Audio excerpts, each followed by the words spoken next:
Hey everybody, I'm David. And I'm Eddie. And we are full-time gays. And we're joining you this week from Campit Resort in Fennville, Michigan. Which is basically Saugatuck. Join us as we give you a bit of a tour and a review of what we found.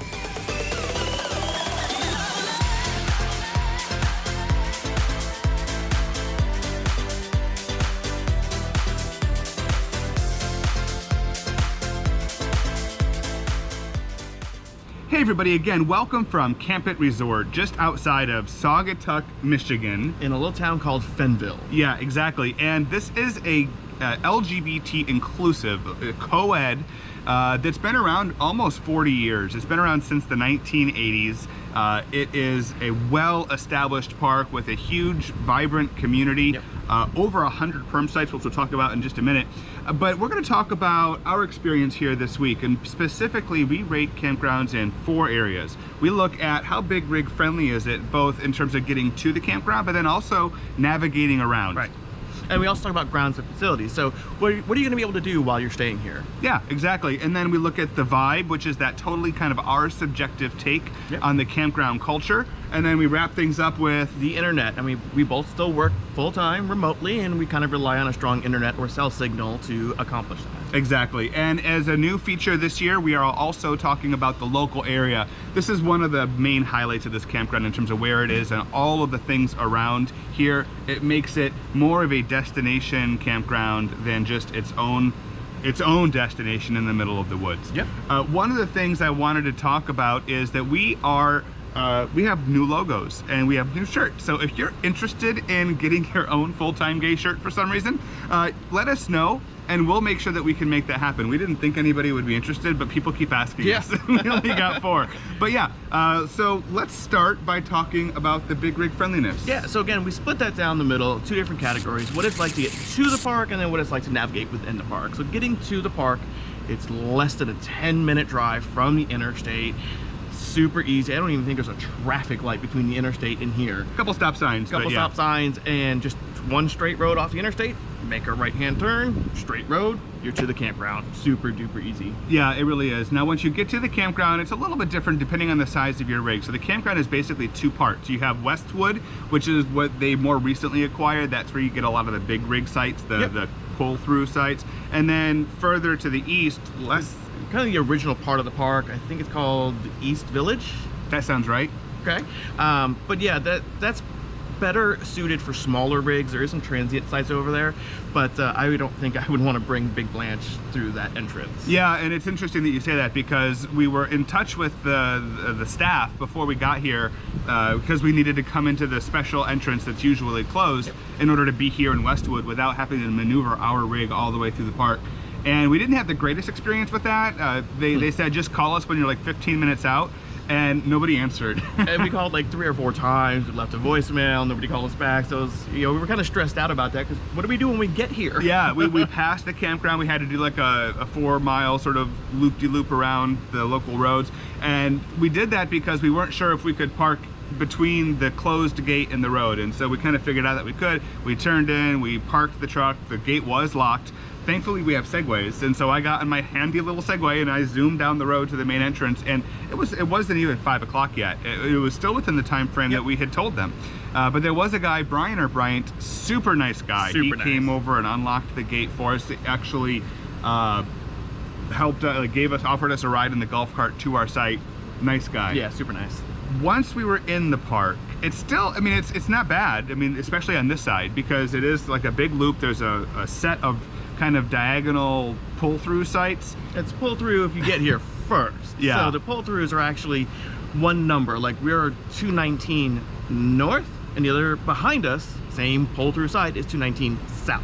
Right. And we did have the whole row to ourselves when we got here, so we could have pulled through, but we actually made the decision just to go around and back in because on the southern side, they've got some trees, which is great for shade, but it also makes that entrance a little on the narrow side. We could have made it, but then there's like a mound kind of at the base of each of these trees. And so just with the twisting action and worrying about the trees and branches, we're like, you know what, let's just go and back in. Now, a couple of these sites, 219 and then the ones to our go that way. They have a little bit of a slope kind of coming up. At first I was like, oh gosh, are we going to have any issues with tail clearance? We did not. Yeah, we're fine. So if you see it and you're like, can I do this? Yeah, you probably can. Yep. Now getting out of here, we're about to do that. In fact, we're leaving today. And so it would be hard to do a left-hand turn because it's that sharp turn because it's at an angle. But if you go right, then at the corner of this sort of loop-de-loop is another really sharp angle. And so we see like this little cut between that we're going to take. We just saw somebody in Montana do it, so we're comfortable that it's going to be fine. But it's just interesting to me that in a big rig section that's clearly meant to be pull through, they wouldn't have easier turns around it. Yeah. So for me, a 5 out of 5 getting to the park, and then maybe a 3 out of 5 within it. So that gives me, despite all those things I just said, still an 8 out of 10. Yeah. And I'm gonna mirror that same score. 5 out of 5 getting to the park, super duper easy. Once you get inside the park, again, depending on what side you're on and what side your rig is, and if you're here before the other pull through person is here, it can be manageable, but 3 out of 5. So 8 out of 10. 8 out of 10. Yeah. And bottom line, unless you're in a huge rig, you're not going to have any of those challenges that we just discussed. Those are kind of big rig specific challenges that we came across, and to call them challenges compared to some other parks that we've been to, it was fine. Yep, All exactly. right, let's talk about grounds and facilities. Grounds and facilities. So there is a heated pool, which is nice. Big, huge deck area. Which is funny because Lake Michigan right now is like 52 degrees in July. Ridiculous. So thank goodness for heat. Sorry. Exactly. But there's no hot tub, so know that. No, at least we didn't find one.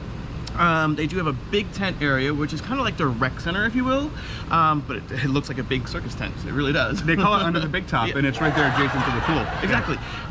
Next to that is a restaurant that's open on the weekends for breakfast, lunch, and dinner. Friday is pizza only, but the rest of the weekend you can have kind of whatever you want. Yep. Good old southern fried food type of things. Cheese sticks. Let's see, what else do they have? Oh, there's a volleyball court, but it's used mostly for parking. They're golf carts or cars when they go to the pool. There's also a horseshoe area that has cornhole, but kind of overgrown, and I didn't see anyone using it.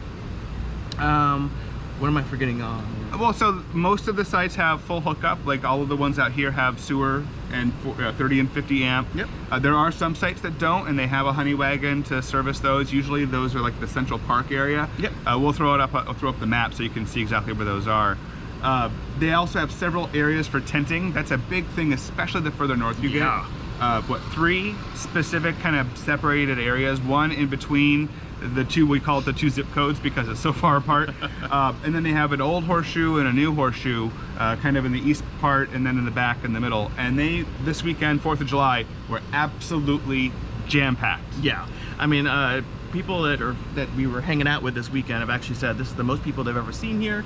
We did hear somebody who arrived yesterday. They said they couldn't get in any earlier because the place was sold out. In terms of grounds and facilities, there's a store here, and there's also like 30 rental units. Some are like these beautiful like wood log looking cabins. Look like they're built right from the Amish. Yeah, they have like a big building that's like bunk houses. We didn't get a chance to go inside because everybody was booked and everything. But there's like 110 perm sites. There's something like 40 or 30 transient sites like what we're on, and then there's 30 rentals. So just underscores just how large this place is, and it is, and that's plus all of the tents that it can accommodate. Yeah, and the other facilities is the store, which is going to have all your basic, extra needs. It's going to have some pride gear in there. There's a little tiny adult area. Is that what we're calling it now? A little tiny adult area in there. Free coffee. Free coffee as long as you bring your own cup. You gotta pay for the cup. Yeah. The bathhouse, there was 2 of them. We went in one, took some pictures. As soon as I walked in, it had like that bleachy, moldy smell like you get from like a bar that's closing down at night. A little rough on the inside, but it's there. It's there for you. So the only other thing I'd say about grounds and facilities, it kind of ties into the big rig friendliness and even a little bit of the vibe. It's just the sheer size. This is clearly 2 campgrounds that have been merged into one. There's one road that goes between. You gotta have to sort of go like up and over and down. And we're in that newer part, which is great for folks in big rigs like us, but it really is very separated. So if you have a golf cart, bring it. If you've got segways or bicycles, use them. If you really like to walk, fine, it's not like the end of the world, but just know that if you're going back and forth like to the pool, it's on the clear other side of the park, which is, according to the drone, something like 14 or 1500 feet. as the bird flies that way. And there are trails, Yeah, by the you way. can cut a little bit of that off. But Yeah. we actually seen people use their vehicle, not their RV, but their towed behind or their truck to actually drive from this area on over to the pool. Yeah, exactly. And the last thing I would say about the grounds and facilities is that it's a very beautiful park, but you can tell, I think at times you can tell that it's been around as long as it has. For every beautifully decorated, site full of, decor and porches and flags and everything else, there's several others that are, not that there's anything wrong with this, but older campers. Some of them aren't quite as well kept up as others, so it's a little bit like in between. Like you have all the fancy and then you have sort of the not so fancy. And it doesn't need to be fancy. It doesn't take away from the, in my view, the value of the park at all. But just know that it's not as pristine as some of maybe the brand new parks that you see. That said, it gets really muddy when it rains, but the park staff does do a really good job at filling in those holes pretty quickly.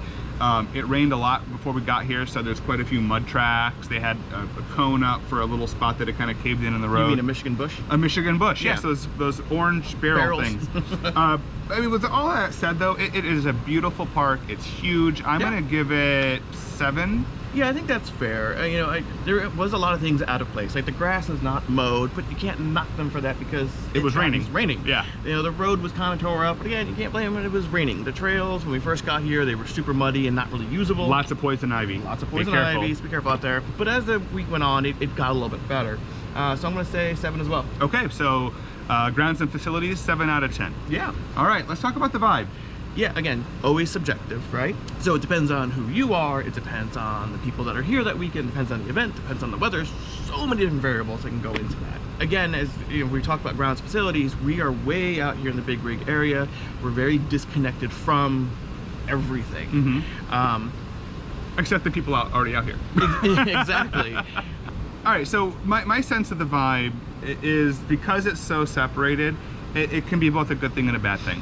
It's like, and this is also a holiday weekend in a really, really packed place. If the vibe that I got from the place is much more like dance club, and if that's your scene, you're gonna love it. If you're here with a group of friends, you're gonna absolutely love it. Yep. If you're here looking for more of a cheersy kind of a place, this weekend may not have been your best weekend. If you're a couple or a single, you're hanging out on your own, it's gonna mirror a lot of like the other largest gay campgrounds out there. And this isn't to their detriment, but you get what you give. We've talked about that a few times before. It's not that it's not standoffish. Every single person smiles and waves and you'll strike up small talk, but there was just, you had to work a little harder because there's a lot of established friendships, there's a lot of established kind of camaraderie, and you're sort of the outsiders. Maybe the fact that we do the videos, if anybody even recognized us, we were tooling around in our segways, so we became noticeable and recognizable pretty quickly.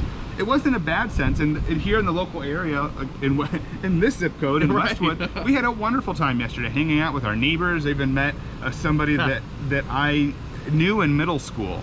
And I thought, I think he's gay. And I looked for him a couple times over the years and never was able to find him. And we were doing a bar crawl, which is part of the vibe. It was really fun on Friday. Like they did a bar deck crawl across the park. And we were kind of tooling behind in our Segway. And the guy ahead of me, he's like, you look familiar. And I'm like, oh, it's because of our channel. And I was like, no, where'd you go to school? And he told me his first name. And I instantly jumped in and said his last name. And that was really cool.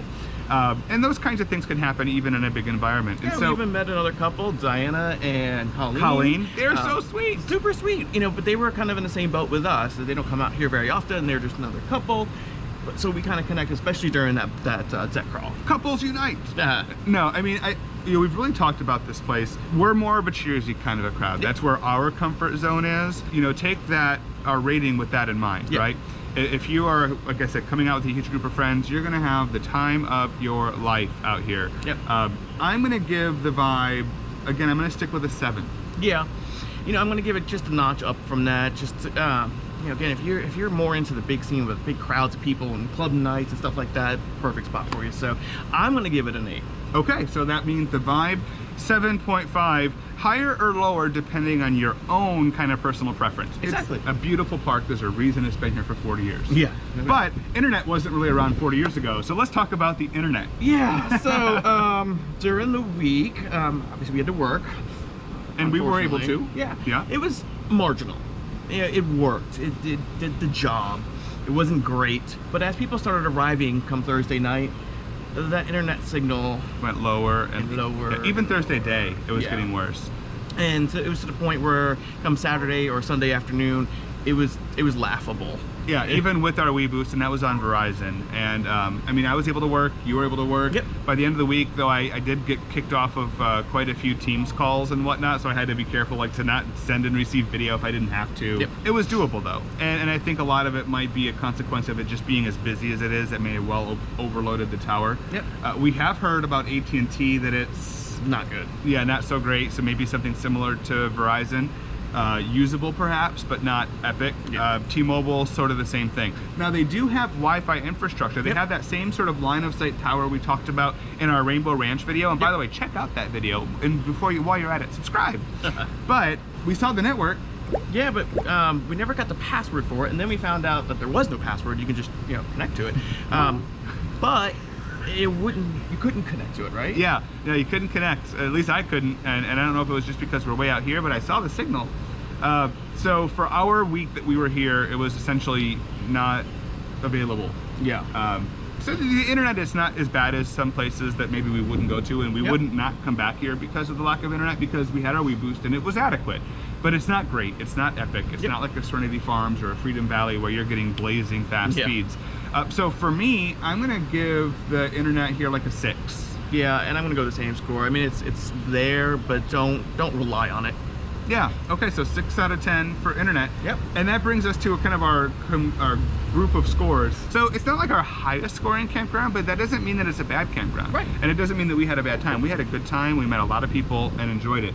And one of the biggest draws here is, as we mentioned earlier, that local area. Yeah, so if you're looking for grocery stores and, say fast food restaurants, if you hop on the interstate and go south about 10-15 minutes to South Haven, you're gonna find your Walmart and Meijer and, McDonald's and Subway and stuff like that. So pretty close. The local flair. Right, exactly. However, if you reverse yourself and go north about 10 or 15 minutes, you're gonna find Saugatuck and Douglas and Holland. So I'm gonna let you talk about that because you are a Michigander at heart and know more about this than I do. Yeah, I grew up in Michigan on the other side of the state, and this is a very touristy area. Like I mentioned before, it's very close to Chicago, it's close to Detroit, it's close to Indianapolis, and a lot of people come from all of those locations. And Saugatuck and Douglas are super gay friendly. They're like the P-Town or the Palm Springs or maybe like the Wilton Manors of the Midwest of Michigan. Pride flags everywhere. Pride flags everywhere, which is awesome. I mean, it's a really quaint feeling place. Parking is a bit of a challenge downtown, but any small town's gonna have that. There's Lake Michigan, and so you have both the Dunes Resort, which is another gay kind of targeted establishment with like a motel and a club and bars and woods and everything else, but there's also like the actual dunes on Lake Michigan, and those are world famous. People go over there and hang out at the beach. The water this year's been kind of cold, but people from here spent 1 or 2 days over this weekend just going out in boats in Lake Michigan. Holland is famous. I forget if it's like for cherries or blossoms or something, but a lot of people love this part of the state, and just looking around, it's gorgeous, absolutely beautiful. You're also close to Grand Rapids. You're not terribly far from Muskegon. There's a big amusement park up there called Michigan's Adventure. So would you come back here? I would. I think I would want to come back on a less busy weekend. Yeah, same. And try to get more of that cheersy vibe that we look for. And that's a very us thing, right? Yeah. I agree. It's a beautiful park. It's convenient. It's easy to get to. It's very well known. It's one of the more famous gay campgrounds in the country. Yep. And it's lovely. So with that said, are you ready? I am ready. All right. We're driving, so it's just water this time. But I'm David. And I'm Eddie. And we are In It Together.